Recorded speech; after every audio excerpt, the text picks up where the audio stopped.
Hey everyone, in this video I'll be showing you how to make cat in Infinite Craft game. First of all, we have to start with dust. We have to make dust first using earth and wind to make dust. And once we have dust,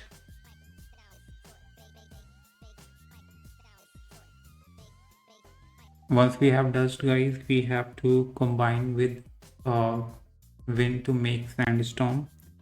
Now we have to make a planet over here, so combine uh, just combine dust with earth to make planet, a combine planet with sandstorm to make marsh. Once we have marsh, combine marsh with dust to make rover. Now combine rover with marsh to make curiosity.